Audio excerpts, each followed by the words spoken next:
Quand on parle du royaume d'Alada, le royaume de Hogbunu et le royaume de Dahomey, savez-vous que ces trois grands royaumes qui ont marqué fortement l'histoire du Bénin sont tous nés d'une et même personne? Je veux dire, ils ont tous un même ancêtre. Voilà, récapitulons les faits. On dit qu'ils ont décidé de migrer de la Basse-Égypte d'abord. De la Basse-Égypte, ils iront s'installer premièrement au Niger, à Songhai. De là, ils iront au Nigeria, là où il y avait leur prédécesseur. Ça, c'est Oyo. Et maintenant, la quatrième migration, où tout le groupe va s'installer à Adja, Tado. Tous disent Adja tout simplement, ou encore Tado. On dit que l'ancêtre commun, c'est-à-dire celui qui était roi en ce moment-là, il s'appelait Togbe Aïn. D'autres l'appellent Adja Togbe Aïn.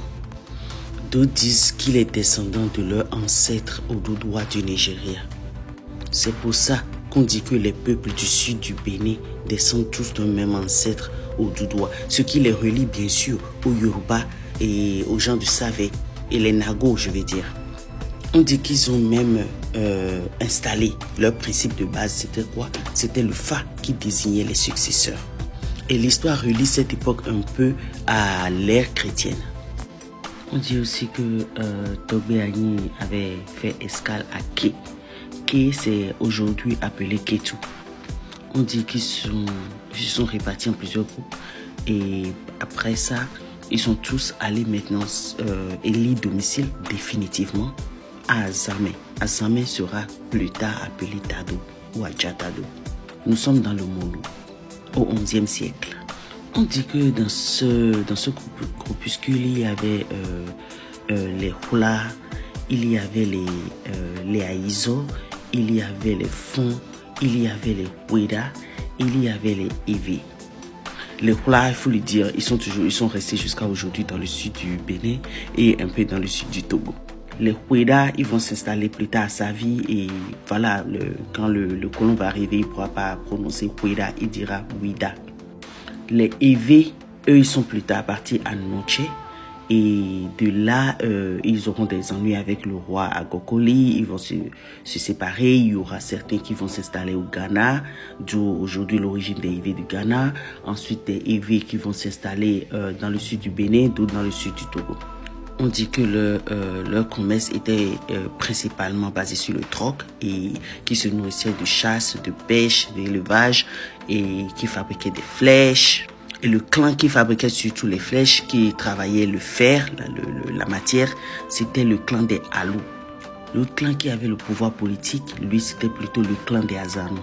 Donc bref, il y avait quand même de ces petits groupes-là dans l'histoire des Fonds qui auraient abouti plus tard à la fondation de ces trois grands royaumes, de ces trois grandes puissances qui ont fait quand même l'histoire du sud du Bénin, le royaume de Dahomey, le royaume de Hogbunu et le royaume d'Alada. Le royaume de Hogbunu d'abord aura été fondé par Zozeribe, qui prendra le nom plus tard de Te Agbalin. C'est lui qui a fondé le royaume de Hogbunu. C'est Hogbunu qui est devenu plus tard Porto Novo. Le prince Aho, lui, il décidera de se diriger vers Abomey. Il fondera le royaume d'Abomey. C'est lui qu'on appelle aussi Wegbaja. Et c'est lui le préféré des ancêtres. C'est lui plutôt qui aura hérité de tous les pouvoirs de son ancêtre Togbe Aïn. On dit que Wegbaja s'est mis à abuser du pouvoir et que c'est cela qui aurait abouti à la division entre ces peuples aujourd'hui qui se croient différents.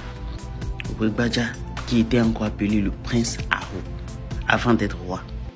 Et l'arrière-petit-fils de Agassou, lui, il avait contesté une nomination, celle de Yevou, parce qu'il supposait que Yevou avait triché, il ne devrait pas être roi et tout ça. On dit qu'une bagarre éclatera entre les deux et il finira par le tuer. Il va donc se surnommer Adjahuto, celui qui a tué Adja.